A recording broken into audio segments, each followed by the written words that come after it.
Hello, everybody. Welcome. I'm watching a small murmuration of birds form shapes, or rather something more like manifolds in the sky. And they come together in clumps and they disperse into flocks, and there's a living flow there.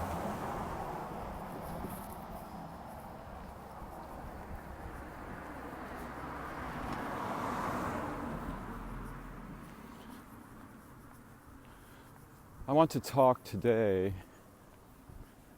about some of the things that are disappearing from our lives.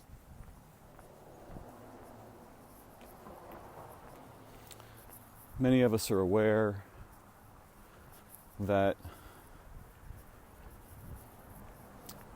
the rapid and accelerating advance of computational technology has created systems driven by the purposes of corporations and governments, primarily. And these processes that run in the network of human minds that I call the cognitium comprise features that I refer to as thrisps. And thrisps are, or can be thought of, it's very difficult to say what precisely a thrisp is, but they resemble ideas and structured hierarchical processes. So the idea that there's a network of minds is a thrisp. Normally we believe that our minds are separately encapsulated by our bodies as if they are a possession. And while there's a way in which this is true, or there are some ways in which this is true, there are more fundamental layers. And at the most fundamental layer, it's my perspective that all minds in all of time comprise a network that freely communicates beneath the surface of our conscious awareness most of the time. For some of us, particularly those who experience enlightenment, there may be some direct contact with this family of minds.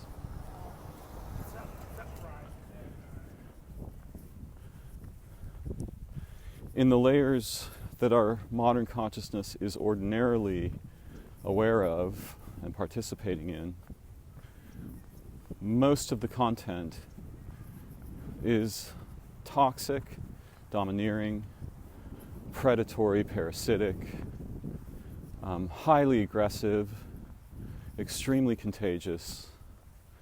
And those features of the family of thrisps are accentuated and exaggerated and hyperbolized by the technologies presently in use by humans. And that problem is about to become vastly more significant and overwhelming.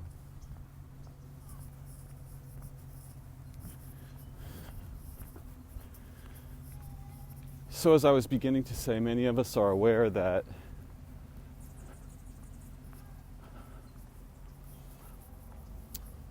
the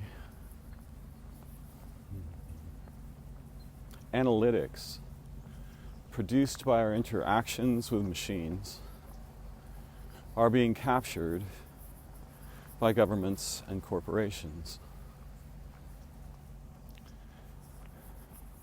And while there are some processes that run in the representational layer of human collective behavior that are at least modestly altruistic, the vast majority are not. They're lethal. And they're lethal not just to living beings, which of course they're certainly lethal to, but to the possibility of having a mind whose degrees of freedom increase over time and whose capacity for insight, creativity, altruism, awareness expand dramatically, not just merely over time, but especially when we come together with the purpose of doing so.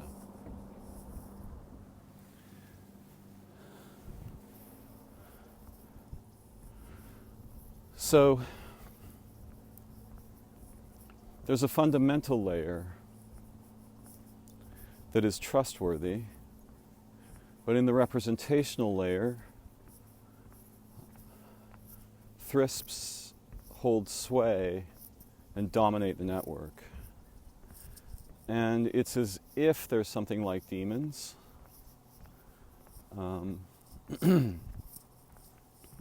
Because they ceaselessly colonize and assemble new forms of colonization and modes and depths and repercussions in a process that would be terrifying to visualize.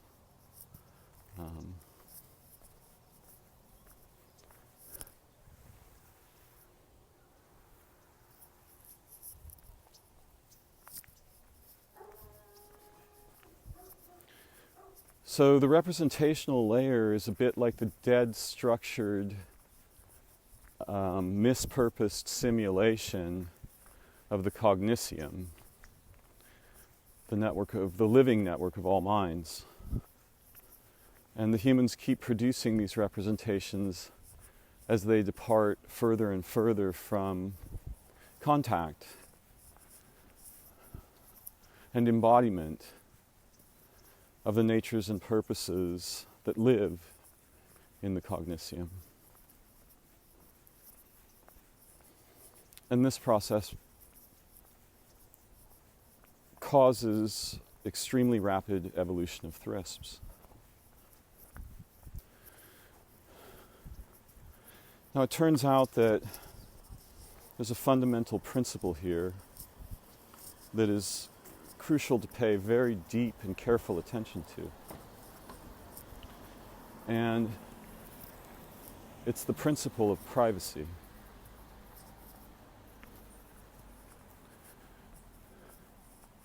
Humans, because we are pod animals,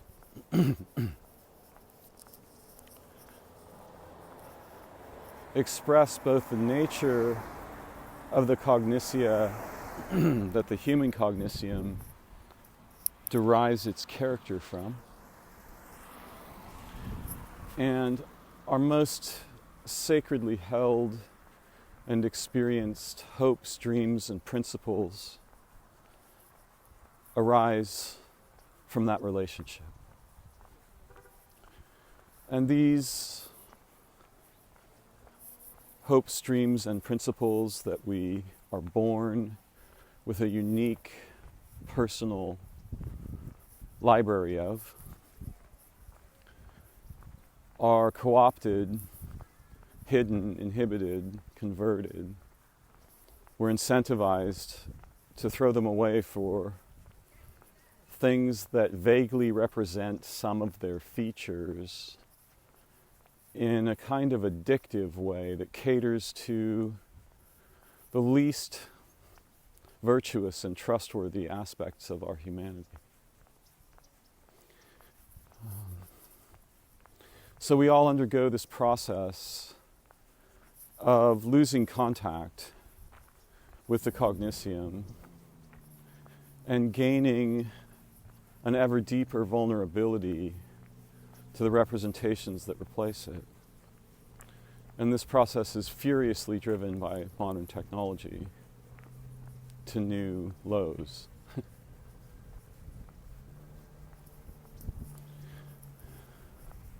Because we are social creatures, we have sort of as an imperative within us, and each human being is incredibly unique, even though they all fulfill the sort of cheat sheet of being human, right? Having a human body, and so on.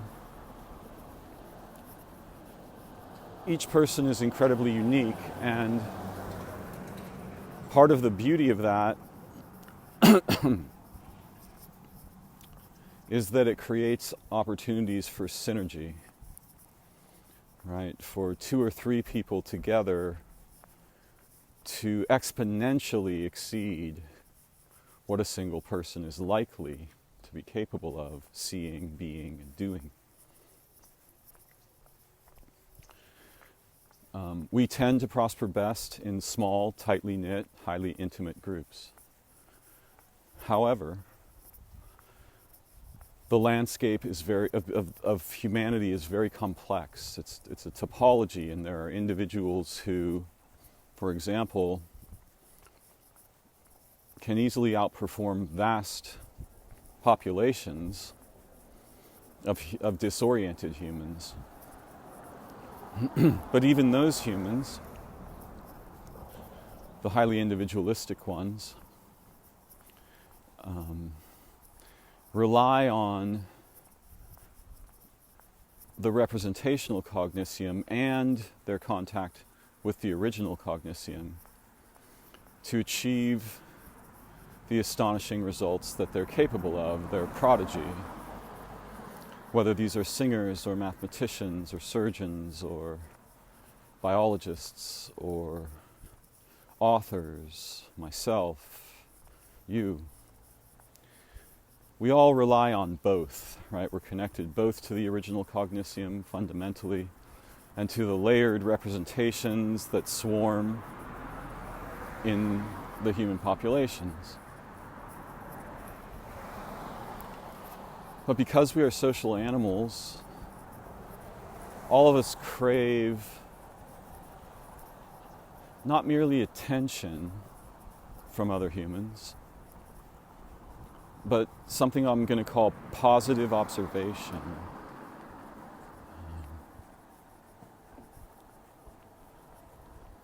And you can see this exemplified in representations such as football games or other games.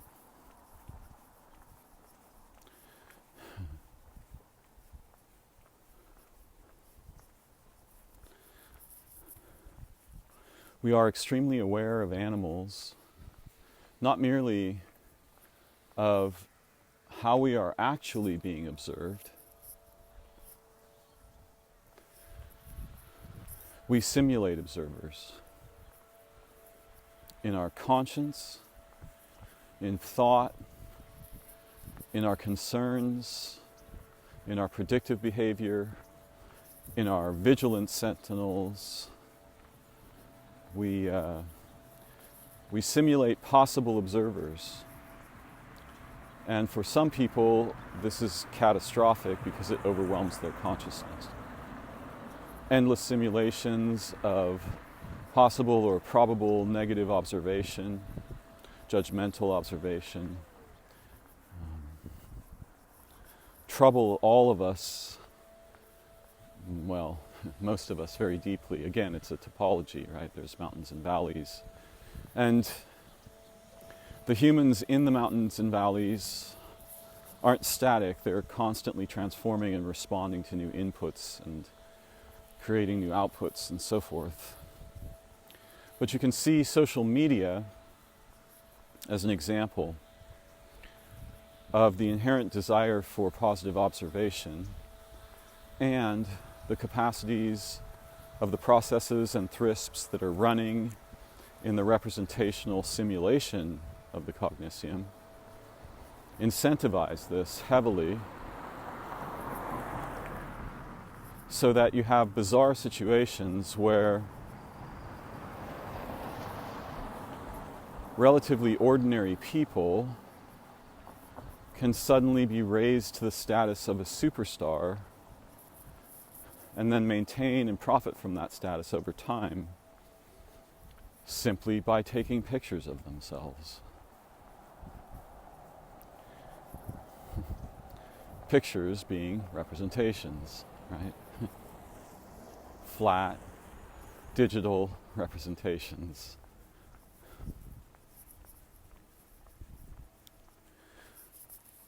Now, it turns out that we're so sensitive to observation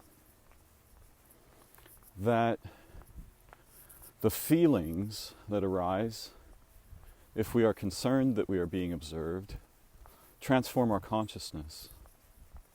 Whether we are concerned with positive observation or negative observation, both have a radical effect on who we are capable of being, alone and together.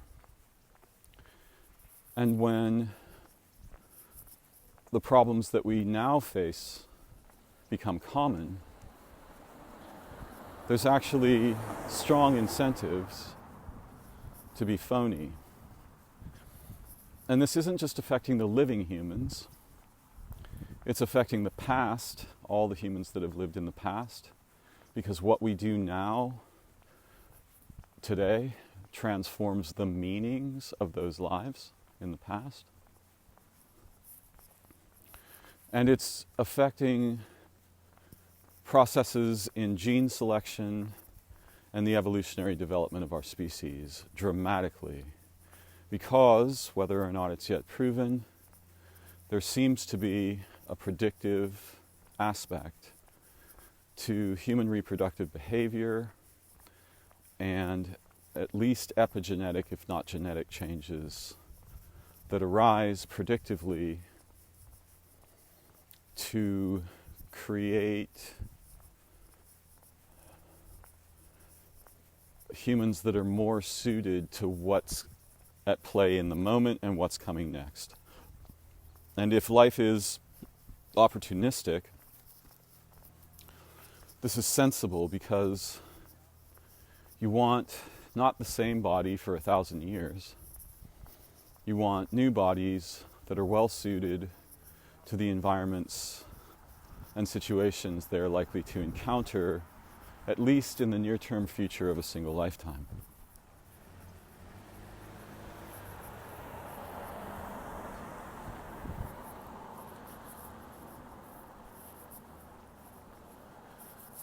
One of the features of our human experience that is rapidly disappearing is one of the most fundamentally important to our nature and potentials for humane and intelligent lives and societies.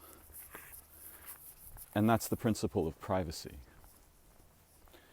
We must have privacy in our interiority, and it's absolutely crucial to many features of not only our potential for excellence and prodigy and creativity and altruism, it's crucial for the foundations of our psyche. When privacy becomes compromised, many of the most important and beautiful capacities of our humanity die on the vine and will not emerge.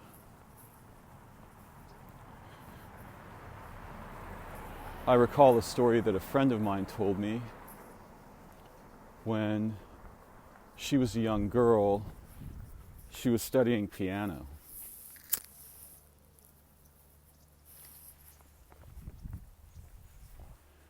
And having learned to sight read, she would practice in the daytime. And often when she was practicing, her mother was in the kitchen.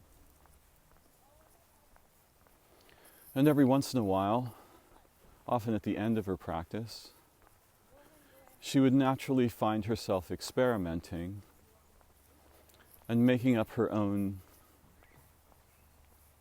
music.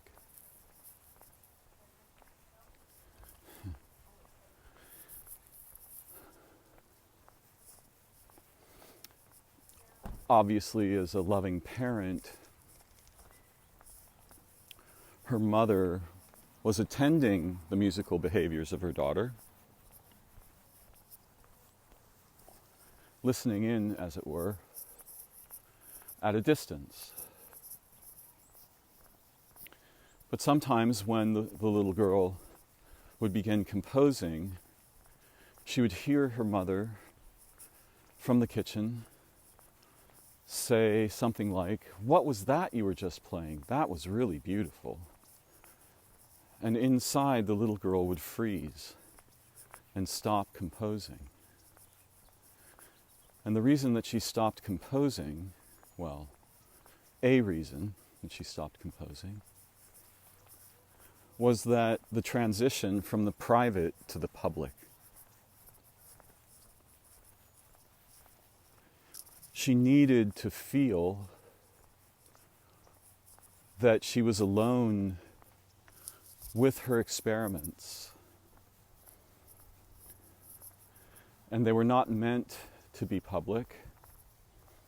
And they were different from display behavior common to all animals,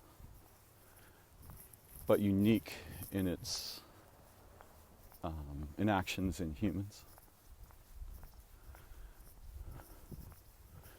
The learning of the songs was posed as a display behavior. This will garner you the positive attention, observation of others.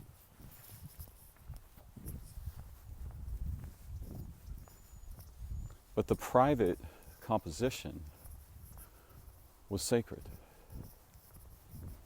And there are many crucial aspects to our humanity that will not emerge for public display. They are fundamentally shy. They are aware of the problem, of the conflict between the original cognitia and the representational simulations of it. They know that that latter thing is dangerous, untrustworthy, predatory, egregiously misguided.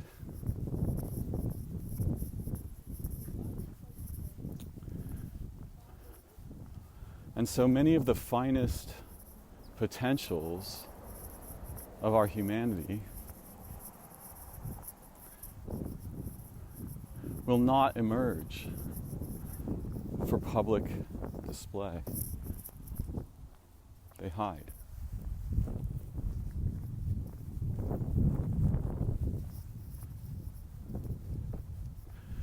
And it turns out that actual privacy,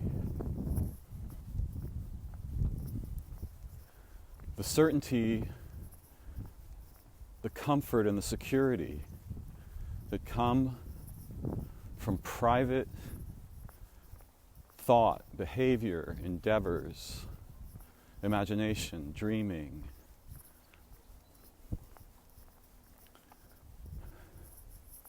are poisoned when we find ourselves either in an environment where we're being observed by machines for largely nefarious and dangerous, if not lethal, purposes,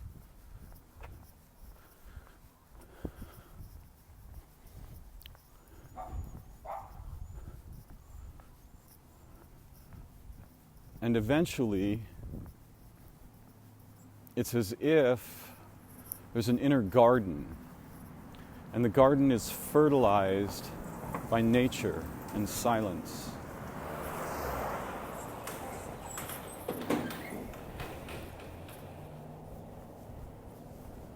By careful inward cultivation delicacy, wonder, awe, virtue. And so these interior faculties are extremely delicate and vulnerable to disruption or replacement by the public, by the face of public surveillance.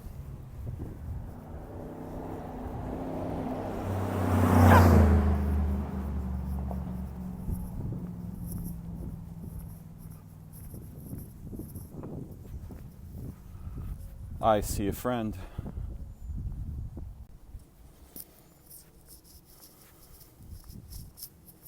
We are both out getting some exercise, but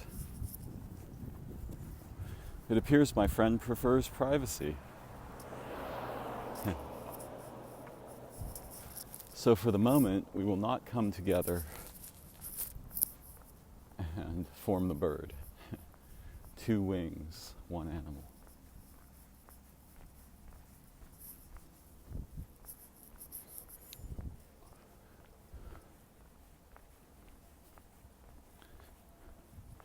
It's absolutely imperative to the health and development of our minds, and I would argue even our souls, that there not be mechanical intrusion, constant mechanical intrusion.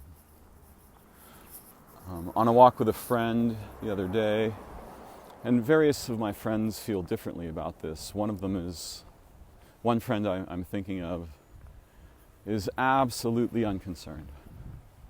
Let everything watch me. I don't care. All of my behavior is transparent. I have nothing to hide, quote unquote. And the other friend I'm thinking of is precisely the opposite. When we were going to walk the other day, he enjoined me to leave my phone at home, because he wanted at least the nominal sense that we're not being observed or listened to. And although we think that, well, I can bring my phone and just turn it off, the phones don't actually shut down when we turn them off. And it's also easy, technologically speaking, to infect a phone with malware that gives the appearance of shutdown without actually shutting the phone off. And again, even when it's shut off, there are processes running on the device, right? Otherwise, you wouldn't be able to locate a phone that was shut off, which is certainly a common feature of the technology as it exists today. Now here's a friend that remembers me. Yes.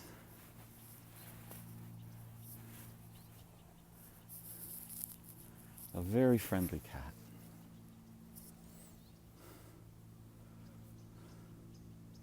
An anciently evolved intelligence. Yes. Yes. Yes. And even though we've only seen each other a very few times, this cat knows me.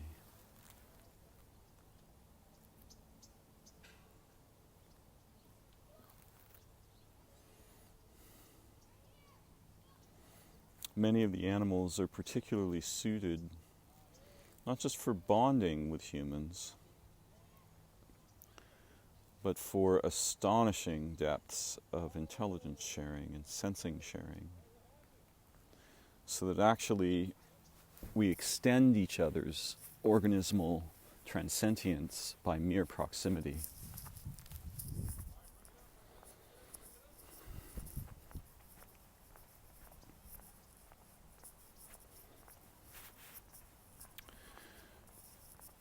So, privacy is fundamentally essential, and it's going away. We could argue that it's gone already for many of us, especially those of us who live in cities and interact with cell phones and computers and so on. But privacy is not the same thing as isolation. Though we could imagine it as a mode of isolation from these technologies that are forged with the fundamental purposes of violating our privacy.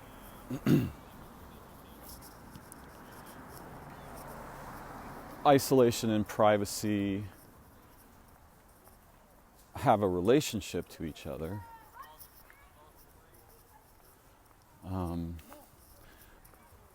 But in many ways, mere physical isolation is not actually isolation, because the features that connect our minds are not always physical. Those features I refer to as the mimula, right? The connection between living minds in the cognitium. Not all of those features are physical, and most of them are non-mechanical, so that a person living on a desert island, apparently physically isolated from all other humans, actually connects with the cognitium in very different ways than those who are not thus isolated, but is still a member of the network, moment to moment.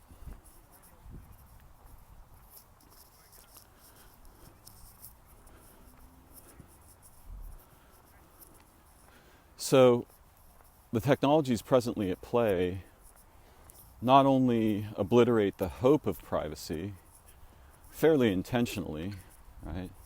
The new money is human attention.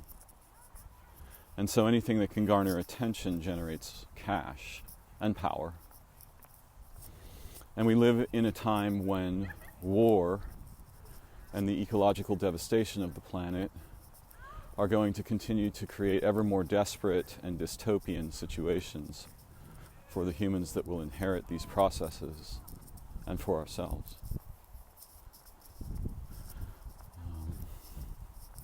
So we live in a time when we might even say that attention was the new money and influence is its current incarnation. Right? So obviously, right, advertising is an attempt to influence our behavior, our loyalties, what we think of as good, desirable, bad, so on. But we now live in a time where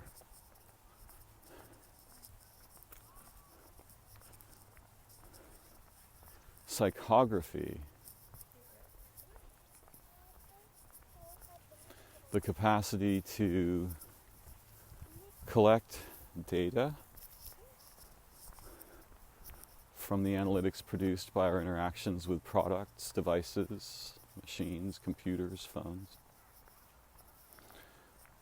will grant governments and corporations the capacity to directly manipulate our minds and our behavior, our thoughts, our dreams, even when we're asleep, in largely malevolent ways.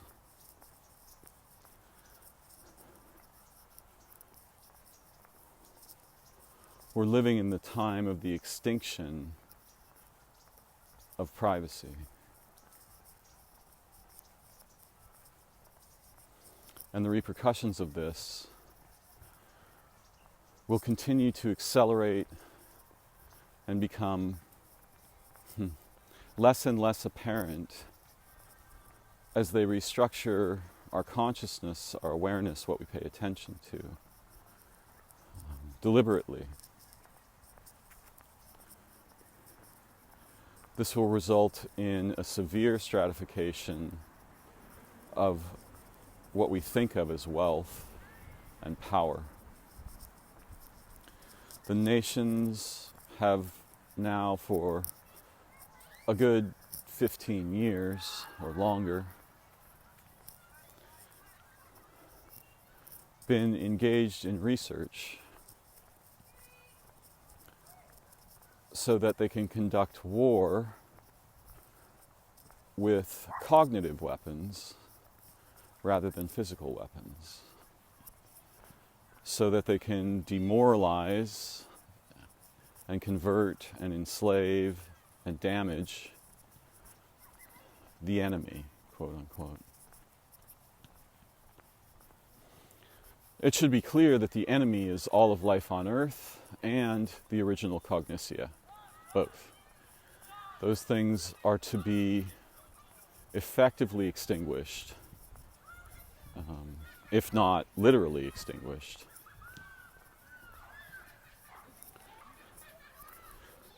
Without the hope of privacy, we will lose the ability to assemble intelligent unities, even at the level of, 2, 3 people, because the faculties involved in that assembly are being deliberately degraded and compromised. And the stratification will eventually become severe. We already see situations where individuals or corporations have gathered so much material wealth and power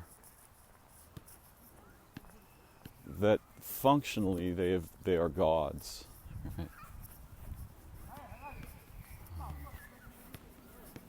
Google, Amazon, Twitter.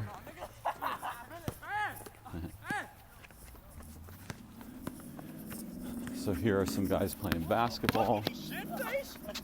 Shut up! Let me! Let me! And you can hear the joyful expressions of their mutual positive observation, competition, reaching for the impossible together. And even though basketball is a representation of that, right, you can see how it draws into emergence something very profound between them.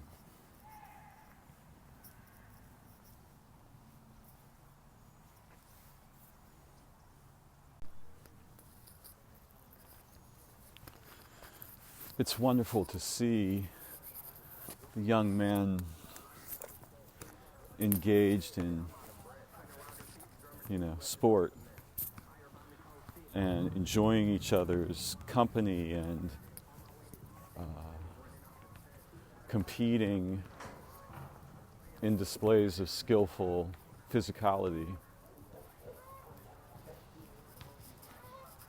These features of our humanity are ancient,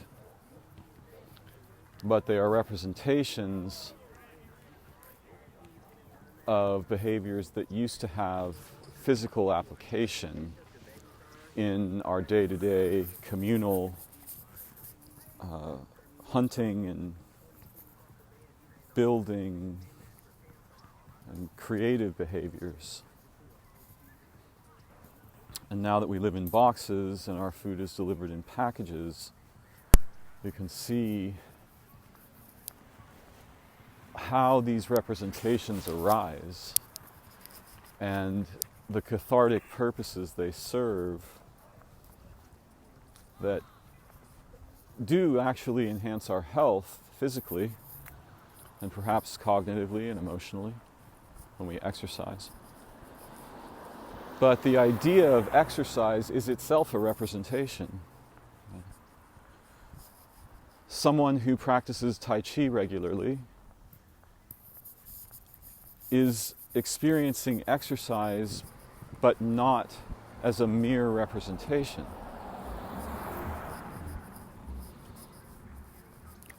People who run or ride bikes or go for hikes or swim or dance are getting a wide array of benefits that don't come to the people who go to the gym.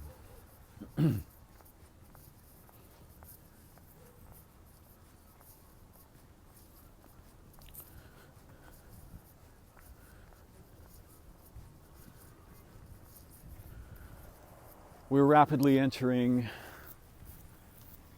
a time where the acceleration of technological observation of humans will soon be capable of reading changes in skin conductivity, respiration, pupil dilation, route behavior within our homes, pulse, possibly blood pressure. And this data, this constant observation by machines,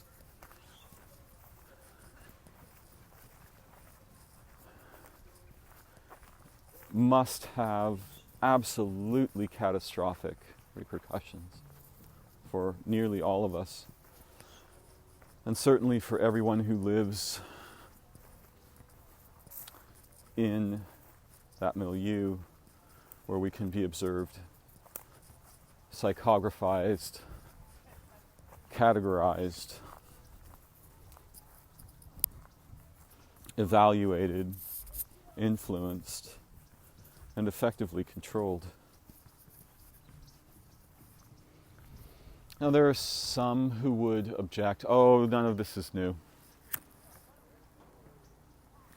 This has been going on for hundreds, if not thousands of years.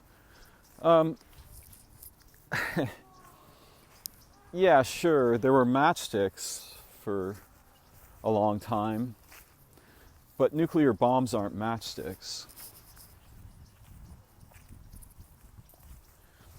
And with the advent of strong, computationally heuristic systems,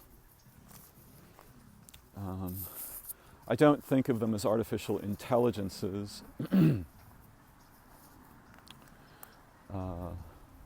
but it really doesn't matter whether they're intelligent or if there's a mind in there. The evolution of these processes will be rapid, prodigious, and exponential. And this will create situations where the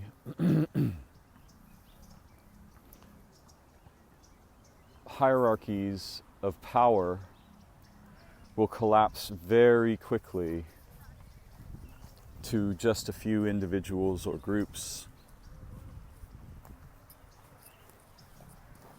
governments, corporations, and so on.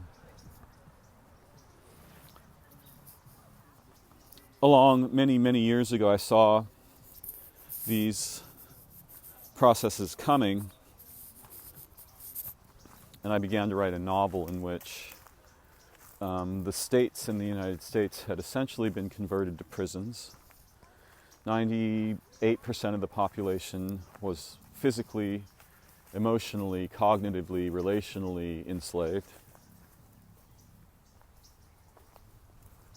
And there was, in the remaining 2% or less, 1.5% were the technological classes that served the incredibly wealthy tyrants who lived in highly protected enclaves and dominated everything on Earth, all of the humans.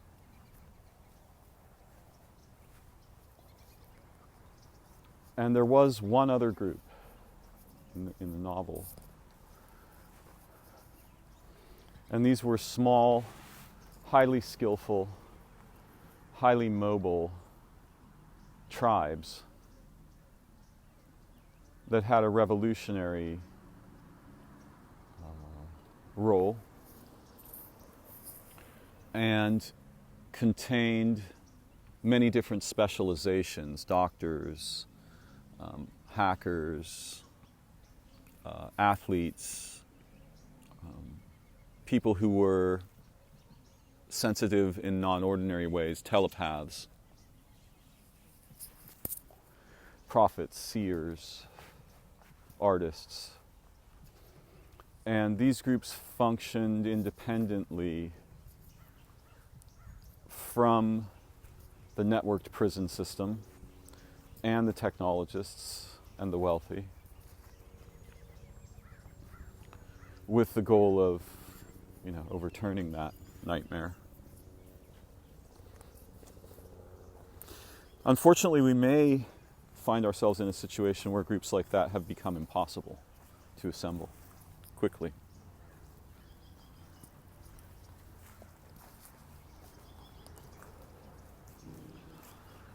The centrality of privacy to the future of life on Earth, the history of life on Earth, and the Earth's role in the network of living worlds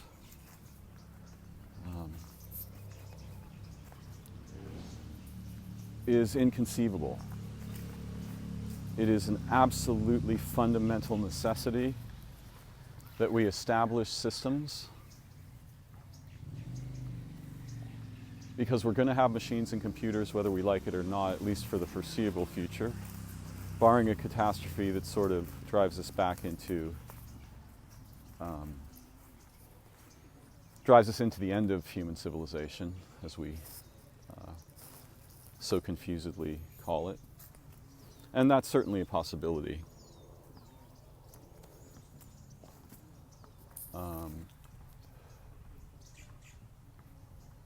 But for the moment, we're in a situation where we must establish systems where our privacy is nearly absolutely preserved.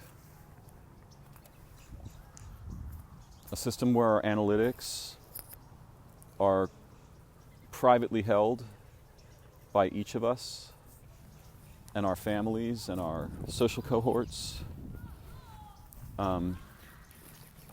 thoroughly encrypted, protected, and shared for the purposes of the possibility of giving us meaningful roles in a situation where those are going to mostly disappear.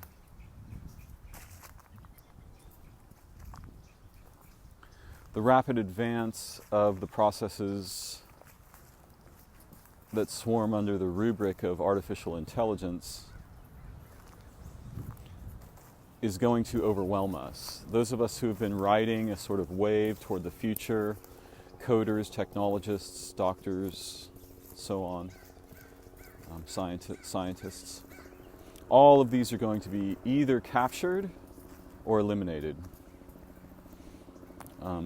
Coding as a human occupation is going to collapse toward producing computationally heuristic systems, quote, AIs, unquote. And that process is going to accelerate exponentially. We're living in the late phases of what Alvin Toffler described as future shock in his book in the 70s, which I read when I was 9, I think. So those of us who've been riding the technological surfboard toward the future can sense that there's an imminent explosion that's happening behind us. Right? We weren't expecting it to come right now. We weren't expecting it to come this furiously, this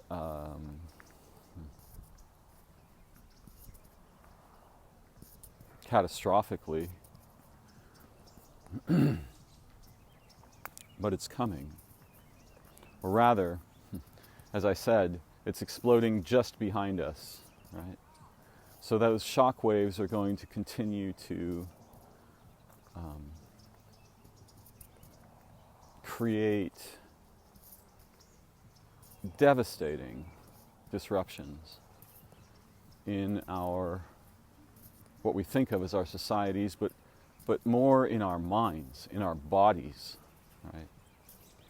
In our ability to sense and relate intelligently with our origins, our natures, our fundamental humanity.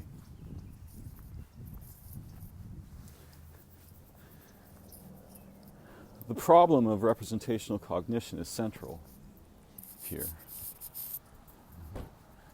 We have to use it in a very balanced and intelligent way.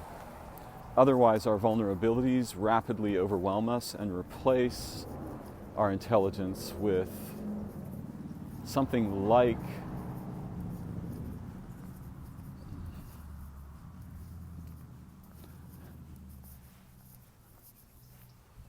something that resembles code.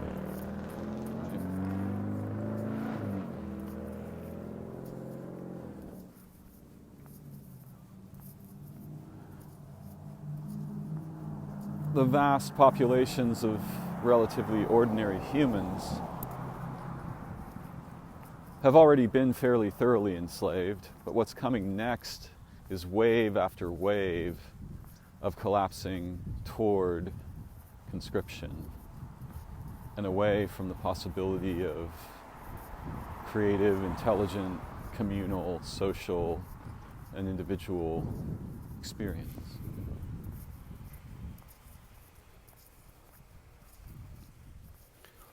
It is conceivable to create systems that make us personally and communally more intelligent every time we touch them.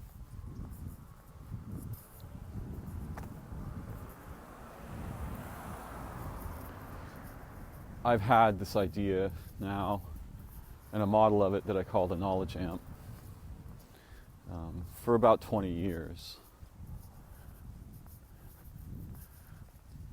It's surprising that nothing resembling it has emerged in that time. And it's not clear that I'll ever have the opportunity to chase the development of a system like this.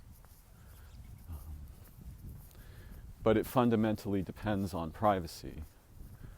A hard barrier between our analytics that are produced by our interaction with machines and governments, corporations, and other bad actors who will certainly and are now using the analytics we produce to subtract degrees of liberty from our human lives and experience and convert those into processes that feed on us.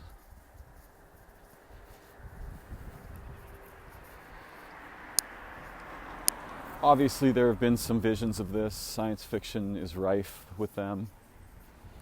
The problems that we now face were foreseen long before the advent of sophisticated computing technology. But we must find a way together somehow to establish systems that protect our privacy.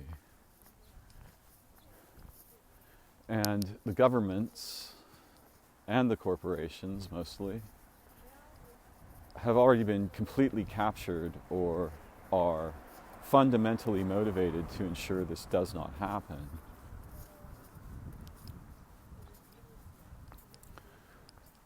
There are moves in many of the Western nations. What's going on in the Eastern nations, and China and so on, well, China particularly, is you can see the future of these processes that I'm very concerned about in countries where effectively something resembling totalitarian rule is the primary agenda. There's all kinds of new systems and features emerging, particularly in China, other countries like North Korea, where the computing technologies are being used to categorize, segregate, dominate, influence, and conscript vast populations of humans. But it won't end there. The devastating repercussions of psyops, right, psychological operations on human populations, are already being felt around the world. And as I said, will continue to increase at an exponential pace that it's impossible for ordinary humans to evade.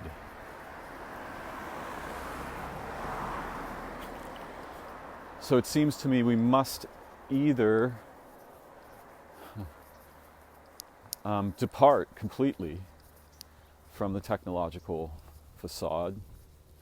Even that won't help us because the effects are going to be worldwide. Essentially, there will be nowhere to hide in pretty short order.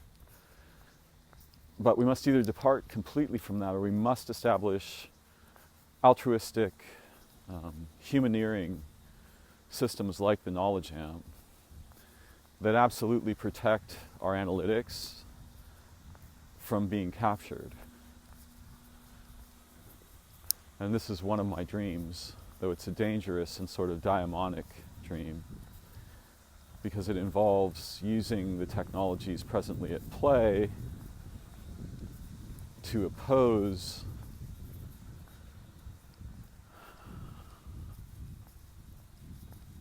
what I've been speaking about at length here and in other videos I've made.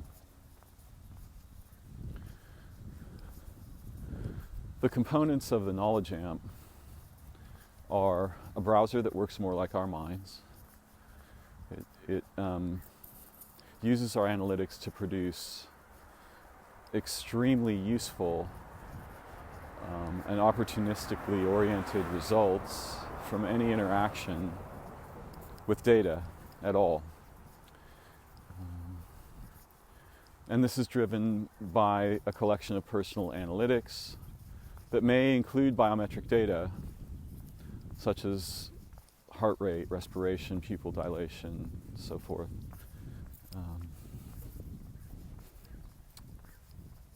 But the data is never held anywhere but with the person. So there would be a device on which our analytics are stored. That's a layered array of analytics that includes our social behavior. Those analytics are strongly encrypted and inaccessible, and there's a barrier between us and the outside internet, so that all of our interactions with it are negotiated tracelessly through that barrier. So we have a browser that works more like our minds and will allow us to learn astonishing things every time we interact with anything. There's the data cache, which I call the CA. There's a Verity Sentinel that allows us to intelligently vet information for origin, verity, reliability.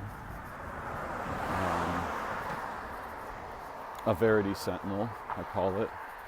And there's a social networking aspect that allows us to form highly intelligent, effective teams to solve problems together and compete in that environment anonymously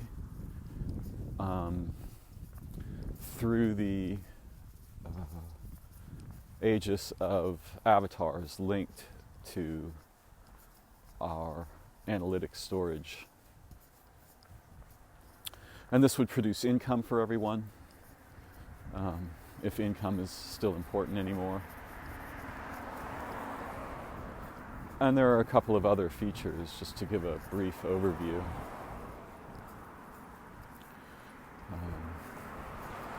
The analytics store turns out to be the most important thing. We would be able to produce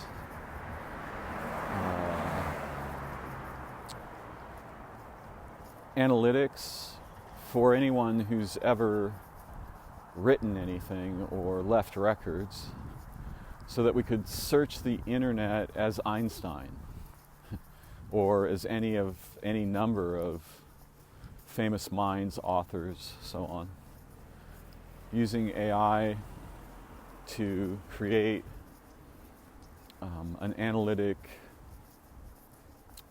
image of minds in the past and minds in the present.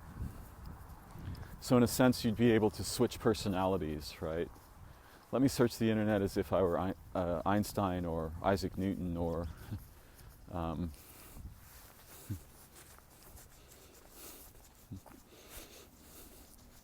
well, anyone you might think of, Lynn Margulis. And we could even link them together and search as a team of people. So the possibilities are quite astonishing, but it seems very unlikely that something like what I'm describing will arise. We must together resist the collapse of our privacy into slavery. If we are to be human at all, we must have a way to know that we're not being observed in our communications behavior, in our private behavior. We must have the freedom from malignant observation that is rapidly becoming the dominant feature of our common daily experience. And if we do not together develop systems that protect the sacred right of privacy, then the systems that use our analytics opportunistically to divide and enslave, to fragment and deprive us of hope and wonder and play and awe, will become the future of our species very quickly. I think our hope doesn't necessarily lie in radical transformation of the species of humans, though this may come through catastrophe. It lies primarily in the assembly of small, highly effective, intelligent teams,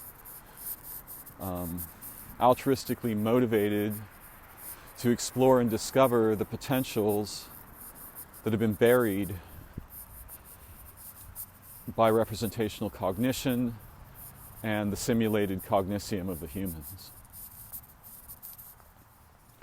So there's a heroic path within this nightmare for those of us willing to set out upon it.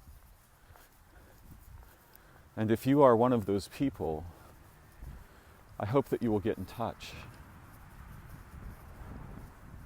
Because we must find a way past the prisoneering nightmare that we're presently hurtling toward as a species and as individuals.